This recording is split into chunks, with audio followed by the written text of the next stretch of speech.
tardes, ¿cómo están? Es un gusto estar aquí en el evento. No sé si me pueden ayudar a poner la presentación. Es un gusto estar aquí en el evento del equipo de Derecho Mercantil. Estoy muy agradecido por la invitación, ¿sí? Para conversar además sobre un tema de absoluta actualidad. El día de hoy quiero conversar sobre la supuesta defensa de empresa en crisis en el derecho de la competencia peruano. Pero antes me gustaría, sin duda, comentar algunas cuestiones de carácter más bien previo. Es claro que el derecho de la competencia está, y el derecho en general, está afrontando retos, está afrontando genuinos retos a propósito de los tiempos en los cuales estamos viviendo. No es una cosa, insisto, privativa del derecho de la competencia. Ocurre en el derecho de la protección del consumidor, en donde existe un cierto debate en torno a determinadas consecuencias, fundamentalmente ligadas a la falta de pago, por ejemplo, de determinados productos o servicios ahora. También está ocurriendo con el derecho laboral, está ocurriendo con el derecho tributario, y en fin, es una cuestión transversal. Estas circunstancias que todos estamos viviendo nos afectan, nos tocan de alguna manera en distintos, diversos campos. Y por supuesto, el derecho de la competencia no es la excepción. Creo que todos hemos leído o escuchado de alguna manera que existe un debate muy actual en torno a los precios, por ejemplo, en torno a si se debe combatir, si se debe proscribir el acaparamiento y la especulación, temas que están rondando por allí.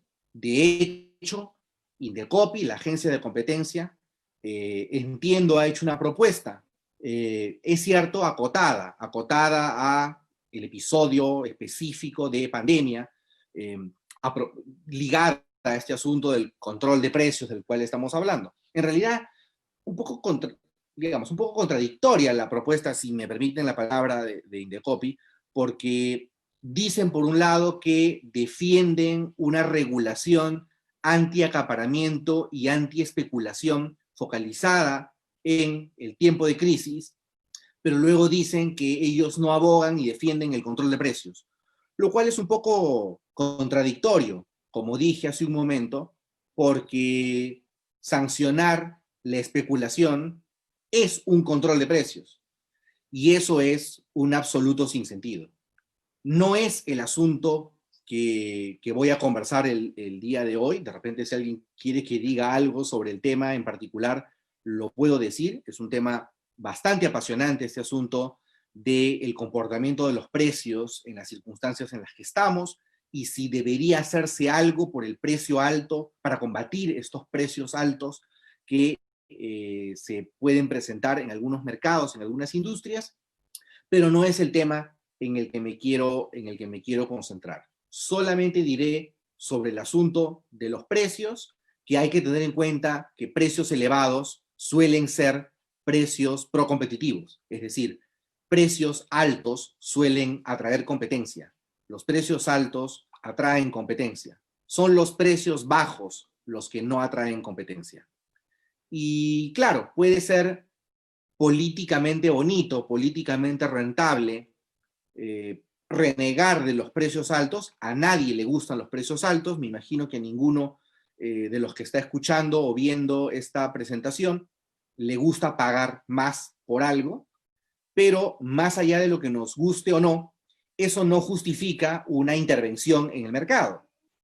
Porque si se tratara de intervenir en el mercado cada vez que algo no nos gusta, realmente tendríamos un mercado prácticamente circunscrito a una o dos pequeñas cosas.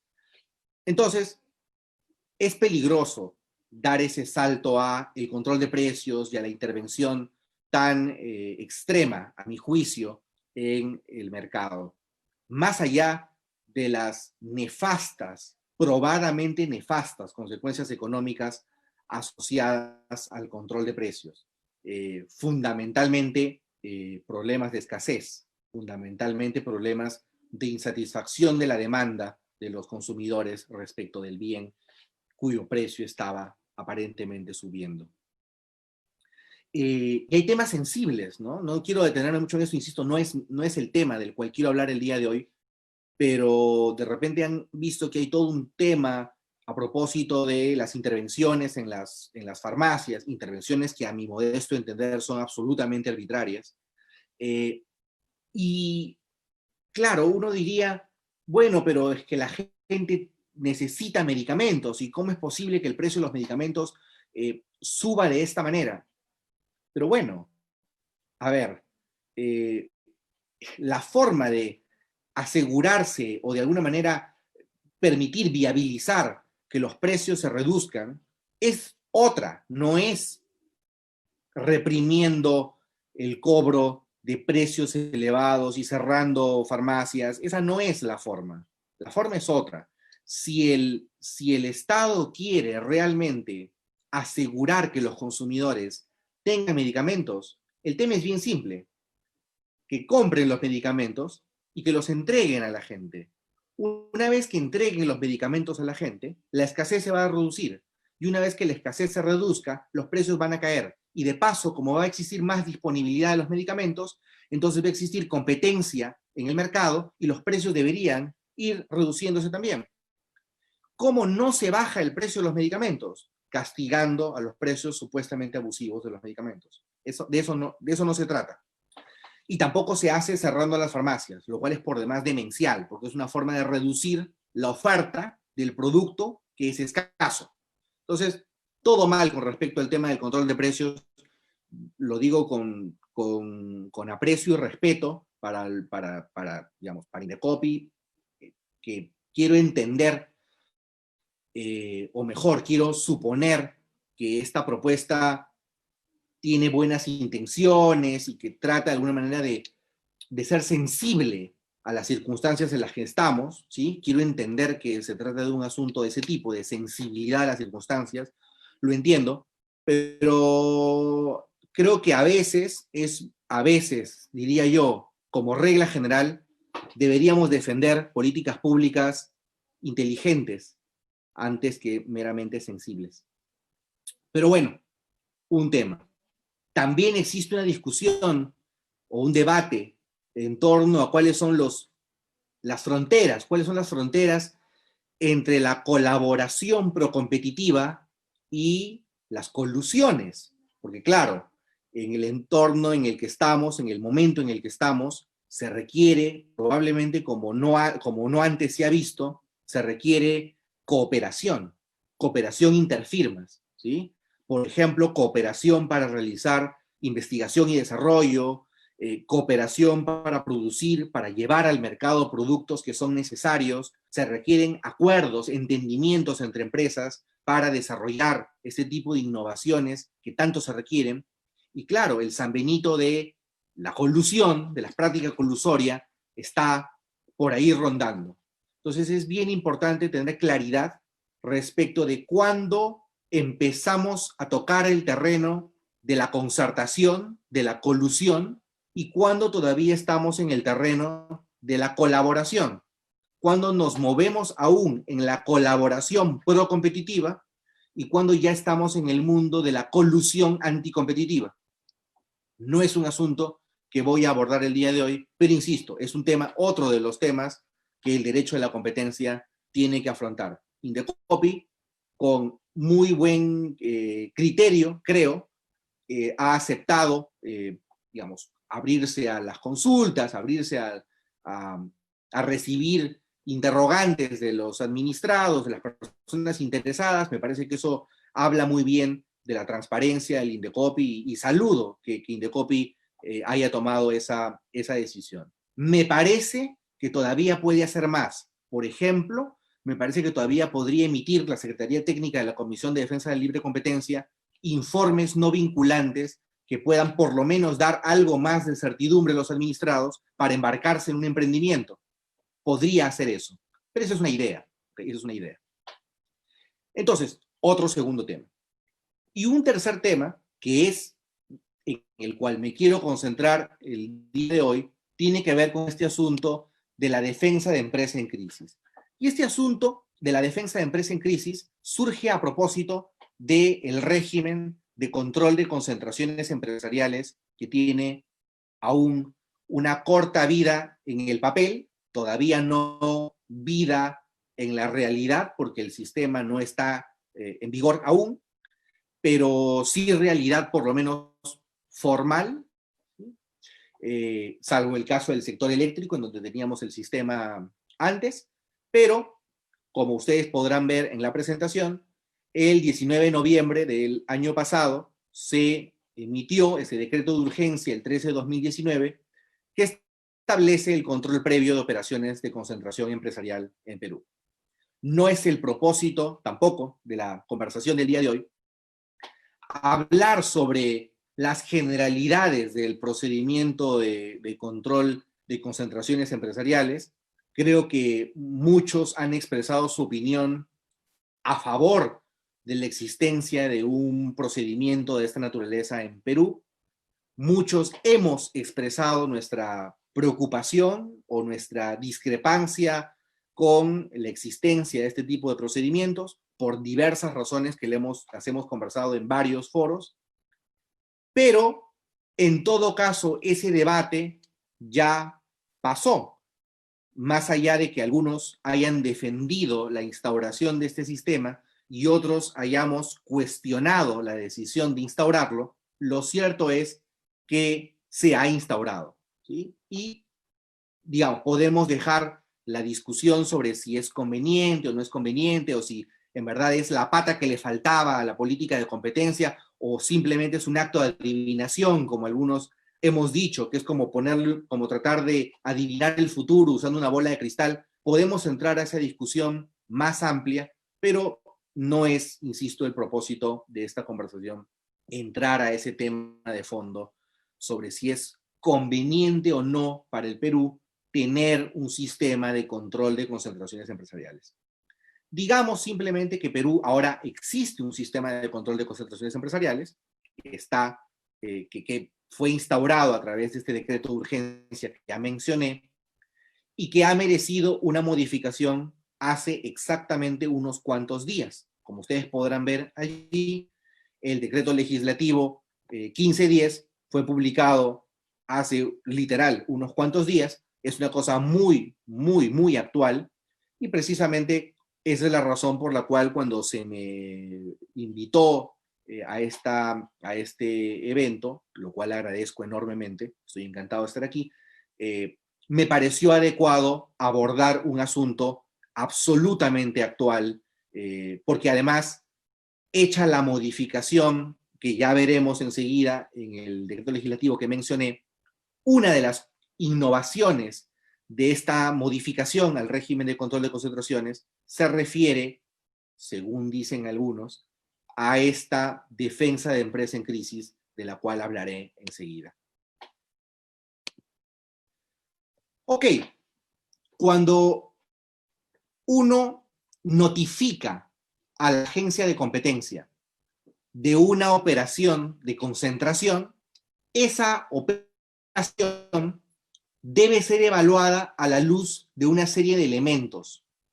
Ustedes pueden ver en pantalla todos estos factores, todos estos elementos de juicio que Indecopi tendrá que considerar al momento de analizar la operación respectiva. Por ejemplo, estructura del mercado, competencia real o potencial, si existen barreras de acceso al mercado, ahí debería decir barreras, dice barreras de acceso al mercado, generación de eficiencias económicas, en fin, varios factores. Y he destacado, ustedes lo pueden ver en la pantalla, y he destacado uno que tiene un tamaño de letra un poco más llamativo, precisamente porque es el tema del cual me quiero ocupar el día de hoy. El decreto legislativo 1510, esta normativa novísima de hace unos cuantos días, agrega, incorpora a esta lista de factores este adicional que yo he destacado aquí. Dice el decreto legislativo 1510 que Indecopi deberá también considerar en el marco, ¿no?, de la evaluación, en el contexto de evaluación de una operación de concentración empresarial, la grave situación de crisis de alguna de las empresas involucradas y la necesidad de realizar la operación debidamente acreditadas por las partes notificantes. La grave situación de crisis. Es una suerte de incorporación COVID, llamémoslo así.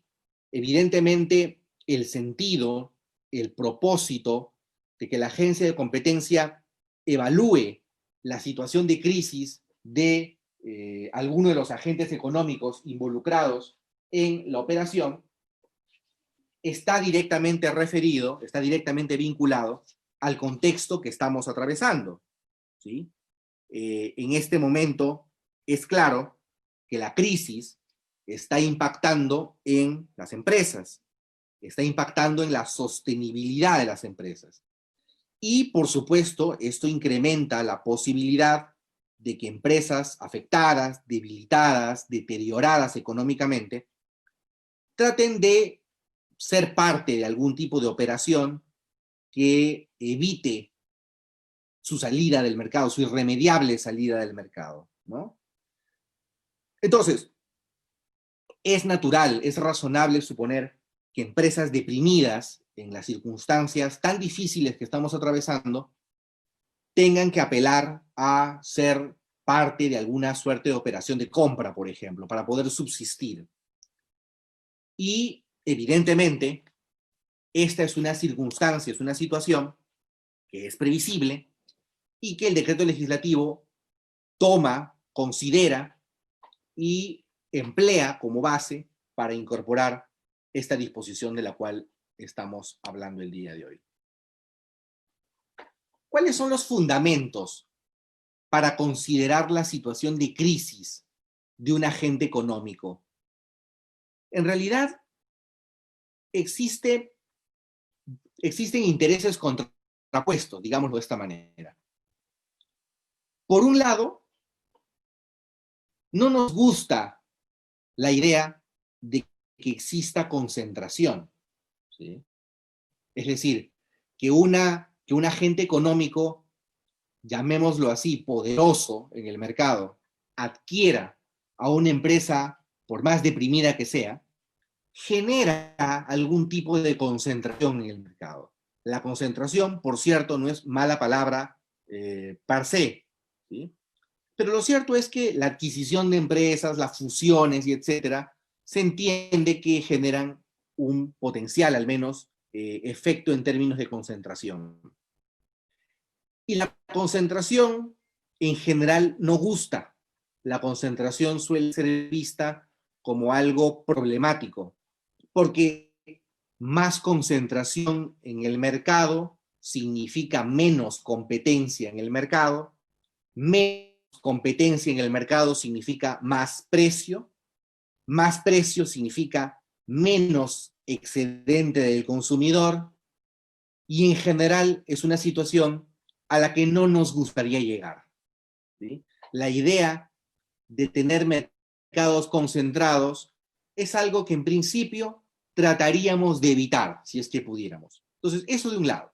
Si alguna empresa grande quiere adquirir otra empresa, tendríamos un natural recelo, escepticismo respecto a esa operación, porque genera o podría generar cierto nivel de concentración con la cadena de consecuencias que ya hemos conversado.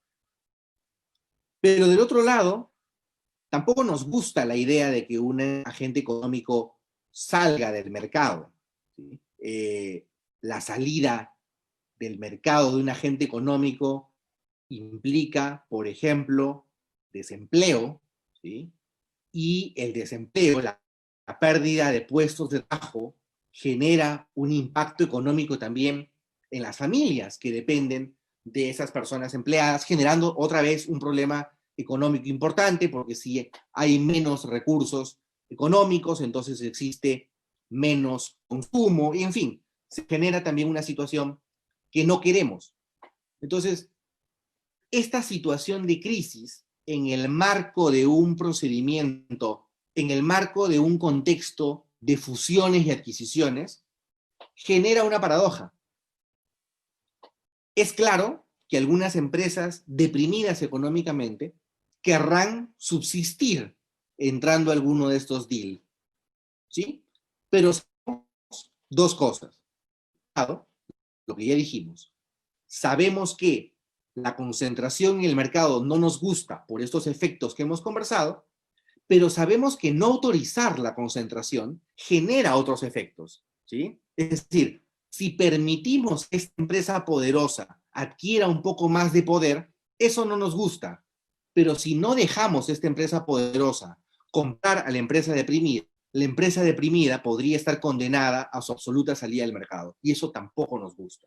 Entonces tenemos que elegir entre dos mundos que no nos agradan, ¿sí? Tenemos de un lado el problema de la concentración y tenemos de otro lado el problema de la salida del mercado. Y son dos situaciones, insisto, que se nos presentan, que se nos van a presentar sin duda como una realidad en el contexto en el que estamos y tenemos que elegir. Tenemos que elegir si estamos dispuestos a aceptar un poquito de concentración para salvar, para dar una suerte de salvavidas a estas empresas, o si por el contrario vamos a ser inflexibles, vamos a preservar la mayor cantidad de presión competitiva que se puede en el mercado, a sabiendas de que eso puede implicar algún tipo de salida del mercado de algunas firmas. Entonces, aquí tienen ustedes en pantalla estos dos escenarios de los cuales estamos hablando, ¿no? De un lado, la pérdida posible de activos del mercado, de otro lado, la posibilidad de tener mercados concentrados. Y esta incorporación, regreso un momento a la presentación aquí, esta incorporación del supuesto grave situación de crisis de alguna de las empresas involucradas, ¿sí? Es lo que algunos, ya he visto un par de comentarios, lo que algunos han empezado a asociar con la denominada defensa de empresa en crisis. Es un tema muy interesante y por eso vale la pena contar un poquito la historia de esta denominada defensa de empresa en crisis. Probablemente el punto de origen de esta doctrina, de la doctrina de la defensa de la empresa en crisis, sea este fallo de 1930 de la Corte Suprema de los Estados Unidos en el caso International Shoe.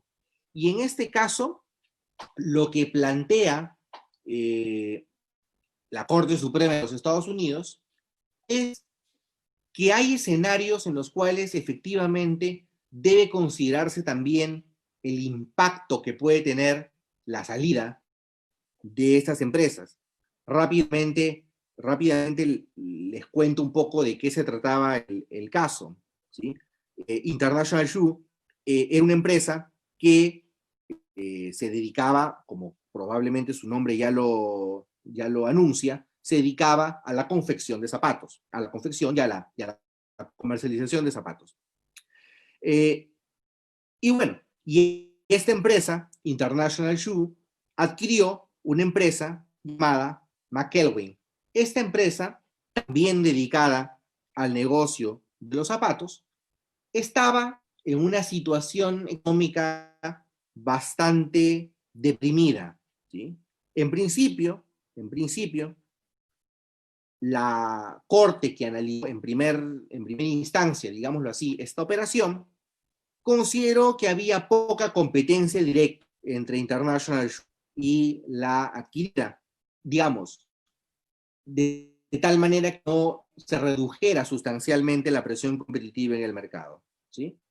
Pero también se sostuvo, y esto es la parte importante, la parte interesante, también se sostuvo que esta empresa, aquella que iba a ser adquirida y que finalmente fue adquirida, se encontraba en problemas financieros serios y que había una posibilidad muy realista, los activos de esta empresa adquirida se perdieran, ¿sí? Tuvieran que ser vendidos y se perdieran.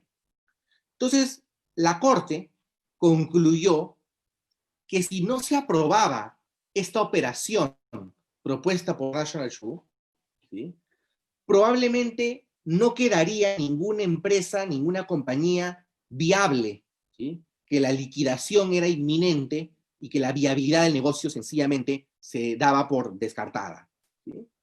Entonces, la Corte ensayó esta argumentación para decir, para sostener, de que como estábamos adquiriendo una empresa que no tenía capacidad alguna de reorganizarse de manera satisfactoria, y además las obligaciones financieras eran impagas y de imposible honra por parte de esta empresa, y encima, dada la situación caótica de esta empresa, la adquirida, no existía posibilidad realista de que algunos la compraran, de que algunos la adquirieran, digamos, algunos que no sean International Shoe,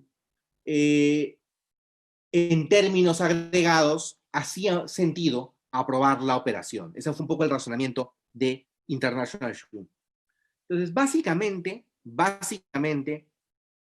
este es el punto de origen de la denominada defensa de empresa en crisis. La idea de que cuando se está planteando una operación de concentración que involucra a un agente económico en genuino riesgo de salir del mercado, es un riesgo extremo, ¿sí?, en genuino riesgo de salir del mercado, entonces debía la autoridad aprobar la operación porque el costo, el daño de no aprobar la operación podía ser incluso mayor.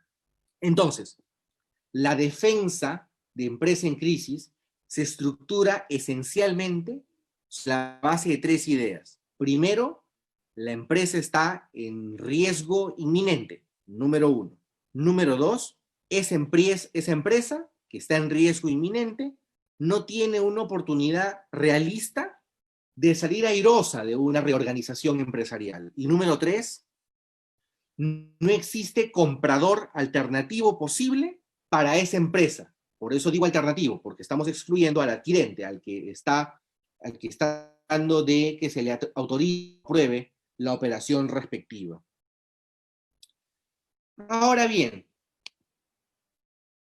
y acá tienen mayor desarrollo este requisito del comprador, del único comprador posible, uno de estos tres elementos que ya hemos dicho, que ya hemos conversado a propósito de este fallo de American Shoe. Es claro que estos requisitos son parte de lo que hasta hoy se conoce, les decía, como defensa de empresa en crisis. Ahora bien, un dato curioso y al que probablemente valga la pena luego, más adelante. Esto ya es a modo de opinión, ¿no? Si bien es cierto, muchos identifican a International Shoe como el punto de origen de la doctrina de la defensa de empresas en crisis, la verdad es que una lectura atenta, una revisión atenta del fallo International Shoe me parece no revela realmente defensa alguna. Es decir, el propósito, el sentido de American Shoe, de International Shoe, nunca fue crear una defensa. Cuando nosotros hablamos de defensa, estamos hablando de un escenario en el cual alguien puede evitar, alguien puede impedir que se desapruebe la operación de concentración. A eso nos referimos con defensa. Yo notifico la operación de concentración, la autoridad, la agencia de competencia podría aprobar mi solicitud y yo me defiendo de esa posible denegatoria, me defiendo de ese posible rechazo, alegando que la empresa, que uno de los agentes que es parte de la operación, está en crisis. Defensa alude a eso, ¿sí? Pero en realidad, una lectura de International Shoe, que es este fallo que puse en pantalla hace un momento, y lo vuelvo a poner por si alguien lo estaba revisando. Si uno revisa atentamente International Shoe, y de manera íntegra, no solamente el párrafo que yo he puesto en pantalla, sino todo el fallo, La verdad que la Corte en ningún momento construye una defensa, jamás utiliza la palabra defensa, además. Lo que estaba haciendo International Shoe es un análisis mucho más integral, muy parecido a lo que vendría a ser un examen bajo regla de la razón de una conducta presuntamente anticompetitiva. Es decir, estaba haciendo una ponderación entre los efectos competitivos y no competitivos de una práctica. Y obviamente, en ese balance entre efectos procompetitivos y efectos anticompetitivos, puso sobre la mesa el asunto de la crisis financiera de uno de estos agentes. Pero que la Corte ponga sobre la mesa este argumento de la crisis financiera de uno de los agentes económicos no lo convierte en una defensa. Eso de defensa vino después y luego lo contempla, lo regula como defensa las guías de concentraciones horizontales del Departamento de Justicia con la FTC, con la Federal Trade Commission en los Estados Unidos. ¿Sí? Pero eso, insisto, muchos tratan de encontrar en International Shoe, en este fallo, el punto de origen de la doctrina y como ya he comentado, a modesto entender, realmente no hay defensa de empresa en crisis en International Shoe. Este fallo, Citizen Publishing, en los Estados Unidos, lo que hace es ampliar un poco el criterio de International Shoe y resume, discute, ya estructura una suerte de test para analizar la configuración del supuesto de empresa en crisis, ordena un poco más este supuesto de empresa en crisis en los Estados Unidos. Entonces, ya con este fallo de 1969, la Corte desarrolla 3 partes de un test muy, muy claro. Tendrá que evaluarse si existe una grave probabilidad del fallo del negocio, del negocio de alguno de estos agentes económicos involucrados en la operación, que no exista competidor alternativo, que no exista, perdón, comprador alternativo, ¿sí? Y que tampoco exista probabilidad de reorganización en lo que vendría a ser un procedimiento concursal, o que por lo menos la probabilidad de reorganización de esta empresa sea genuinamente inexistente o muy próxima a ser inexistente. ¿Ok? Entonces, la defensa de empresa en crisis requiere, como tal y como ha sido concebida, requiere de un escenario muy extremo, requiere de un escenario en el cual la empresa que se está adquiriendo está al punto de salir y prácticamente no tiene otra vía de rescate posible más allá de esta operación concreta de la cual estaríamos hablando, es decir, de la operación materia de la notificación. En los Estados Unidos se produce en algún momento en el tiempo un salto de la doctrina de la empresa en crisis a una doctrina muy censurable, que es la doctrina de la empresa debilitada. Y vale la pena conversar sobre estas cuestiones porque Indecopi sin duda tendrá que, en la casuística, definir exactamente a qué se está refiriendo con esta incorporación adicional del decreto legislativo 1510 que ya hemos mencionado. Esta defensa de empresa debilitada, es algo distinta a la defensa de empresa en crisis. Aquí ya no estamos hablando de una empresa al borde de la salida irremediable del mercado, estamos hablando, como su nombre lo insinúa, de un competidor debilitado, de un competidor que está afectado, no herido de muerte, simplemente afectado, un competidor débil, ¿sí? Y claro, es bastante, este caso que tienen ustedes citado, General Dynamics, es el fallo en donde la Corte estructura este asunto de la empresa debilitada, ¿sí? Pero es una argumentación bastante compleja, porque requiere analizar, por ejemplo, si se trata de una firma demasiado vieja, digámoslo así, o sea, si tiene mucho tiempo, si tiene equipos o activos obsoletos, si de repente se dedicaba a una línea de negocios que ahora ya no recibe el favor del público consumidor como lo solía hacer antes. Existe, insisto, es un análisis bastante complejo el de este test de empresa debilitada. Y curiosa, una cosa curiosa, si ustedes piensan de un lado en la frase empresa en crisis, este asunto de la empresa al borde de la muerte, y piensan en una empresa simplemente debilitada, probablemente ustedes dirían, bueno, en realidad, evidentemente, los requisitos deben ser más enérgicos en el caso de la empresa debilitada que en el caso de la empresa en crisis. Es decir, si vamos a aprobar una operación, evidentemente, en donde se requiere con mayor urgencia, en donde se justifica de mayor medida la aprobación de la operación sujeta a control, es en el caso de la empresa en crisis, precisamente porque está en crisis y está al borde de la muerte. En el caso de una empresa debilitada, esta empresa todavía podría chapotear y podría llegar a buen puerto de alguna manera.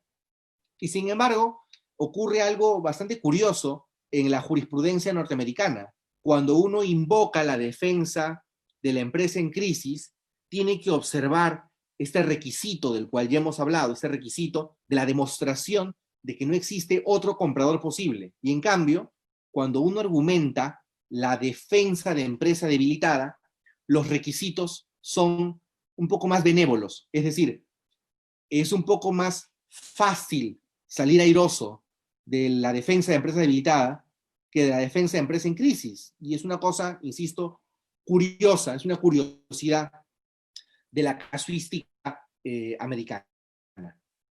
Probablemente esto tenga que ver con la necesidad de desincentivar delegaciones de empresa en crisis, porque precisamente estamos hablando de un supuesto, de un escenario tan extremo en donde previsiblemente a la Corte le interese tener especiales candados, ¿sí? Para evitar que cualquiera pueda argumentar de que su empresa está en crisis, se pone una serie de elementos, de candados, de requisitos, precisamente para que sea más difícil argumentar, plantear esta defensa ante las Cortes.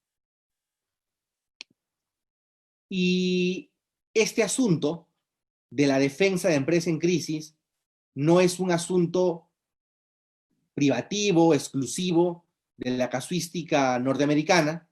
Como pueden ver en pantalla, la Comisión Europea también ha desarrollado su propio test de empresa en crisis, ¿sí? Entonces, no es un asunto circunscrito a la casuística americana. La Unión Europea también aborda el asunto de la empresa en crisis. Es un asunto que tiene entonces tratamiento a nivel comparado bastante amplio. En Asia, por ejemplo, esto no está en la presentación, esto no está en el PowerPoint, pero igual lo comento. En Asia también existe defensa de empresa en crisis, ¿sí? La Administración para la Regulación de Mercados en China, por ejemplo, ¿sí? Requiere, en el marco de una operación de fusión, ¿sí?, que la empresa en crisis sea una empresa en bancarrota o que esté al borde de la bancarrota. Ese es el criterio o el requisito que se establece en China. Aunque no existe realmente ninguna guía de la agencia de competencia china, que en realidad no es una agencia de competencia, es un regulador chino, pero sí que existe alguna referencia a este requisito del cual estamos hablando. En Japón sí existe una guía para M&As y en la guía se incluyen unos factores específicos a considerar en el marco de una operación que involucra a un agente en crisis.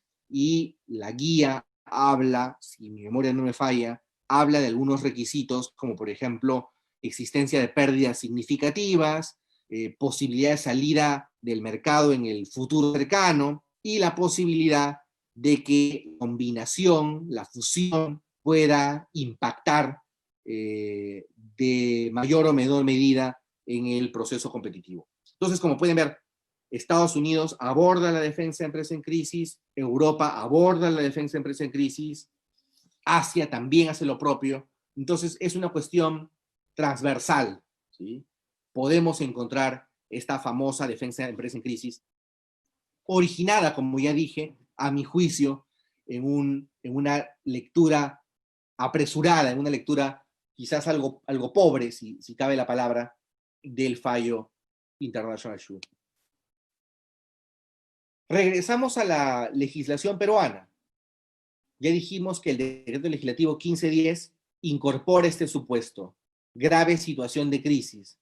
Y claro, surgen algunas preguntas, porque el decreto legislativo 1510 incorpora este supuesto, este factor del cual estamos hablando. Algunos distinguidos colegas se han preguntado, y es una pregunta ciertamente válida en términos académicos, muy, muy válida, si es que esta incorporación es acaso la incorporación de la famosa defensa de empresa en crisis en el derecho a la competencia en Perú.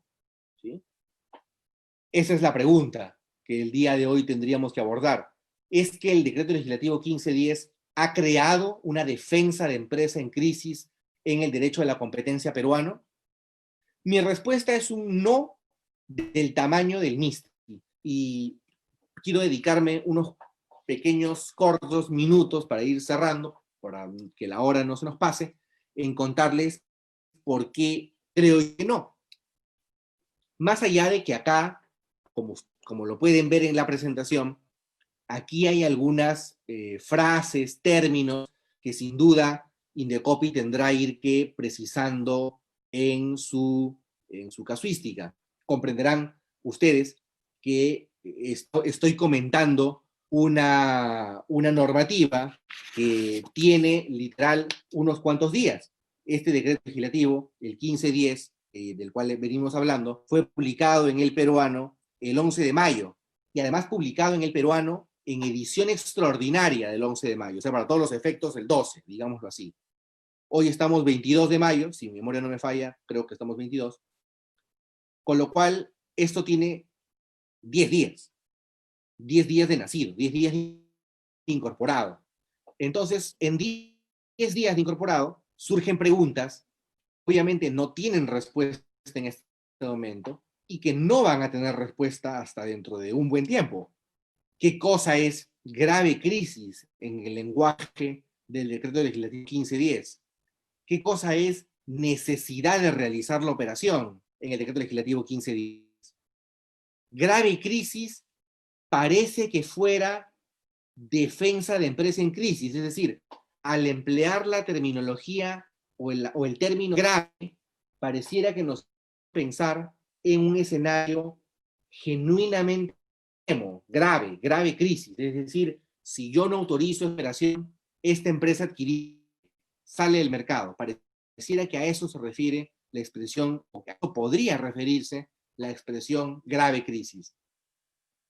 Pero luego dice la necesidad de realizar la operación, y claro, la necesidad es una cosa un poco más subjetiva, si es que cabe la palabra, ¿no? ¿Cómo juzgar la necesidad de realizar la operación? Y dice además necesidad debidamente acreditada, con lo cual ahí se abre el espacio para preguntarse cómo se acredita la necesidad.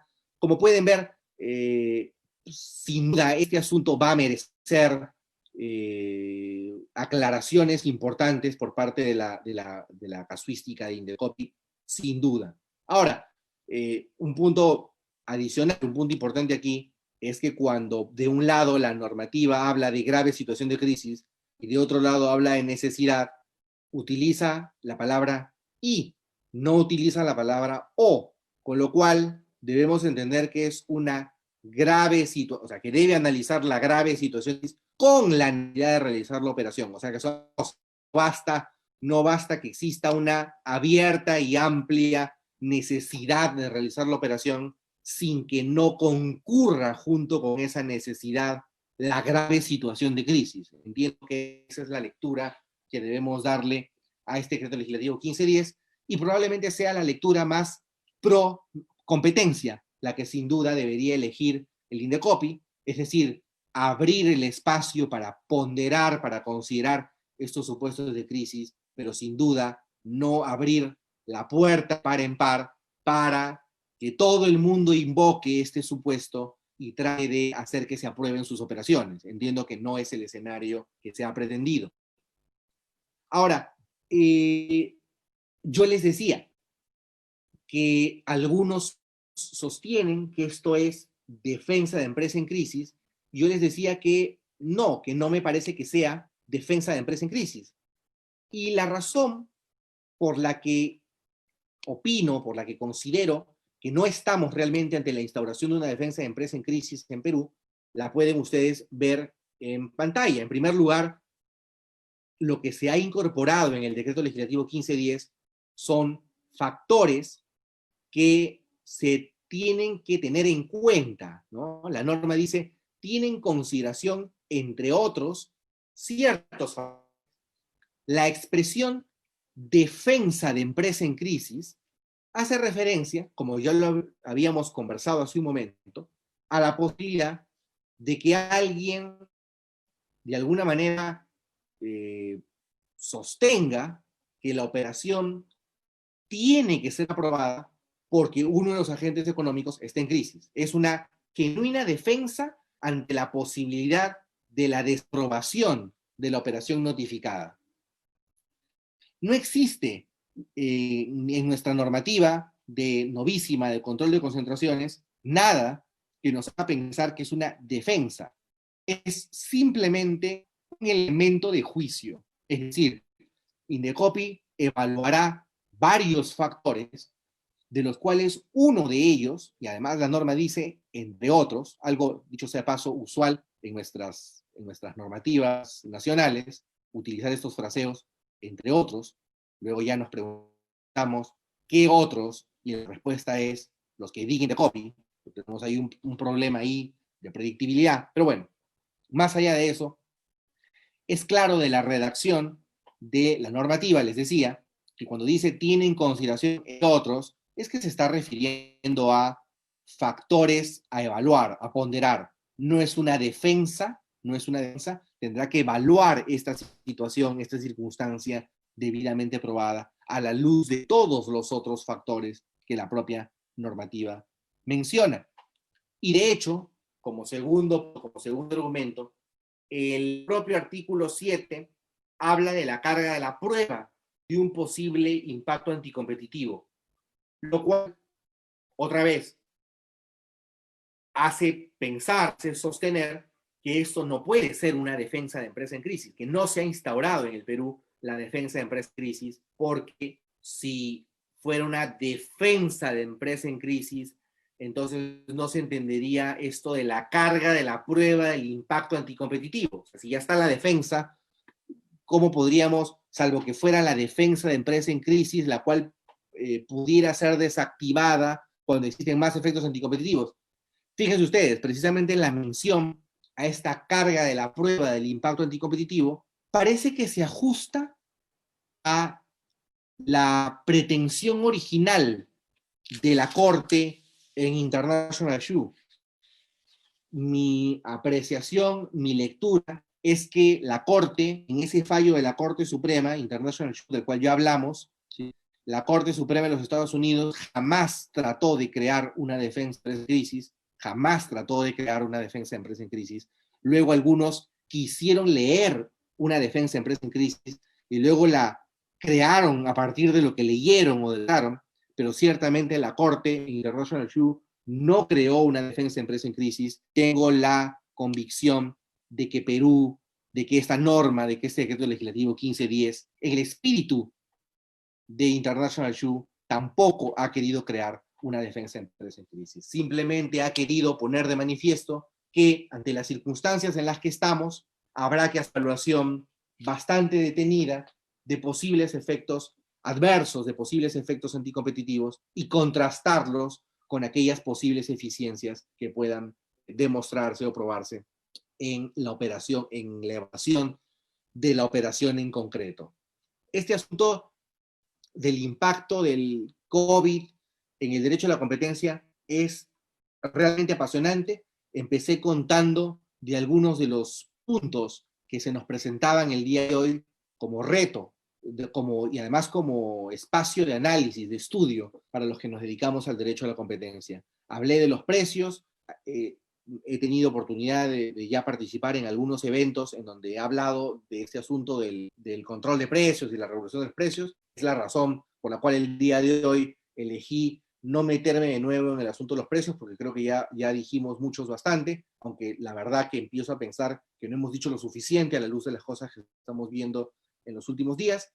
El asunto de la colaboración y la colusión, lo cual yo mencioné, y este novísimo asunto de apenas 10 días de incorporado en nuestra regulación, que creo que va a ser que va a generar un importante, espero, un importante debate académico y que en su momento espero también Indecopi pueda desarrollar un criterio bastante claro de qué cosa es lo que realmente se ha tratado de decir en este decreto legislativo 1510 sobre este supuesto en específico. Pero bueno, la hora es la hora, he estado absolutamente encantado de estar aquí y estoy abierto a cualquier comentario, pregunta, interrogante que el público quiera plantear. Muchísimas gracias por la invitación y por la atención. Muchas gracias, doctor Rodríguez. ¿Algún asistente tenga alguna duda, alguna consulta? Puede hacernos llegar las preguntas respectivas a través del sistema. A ver.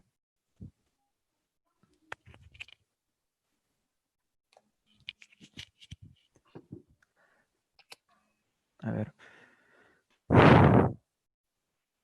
Doctor Rodríguez, acá hay una pregunta de parte de un asistente.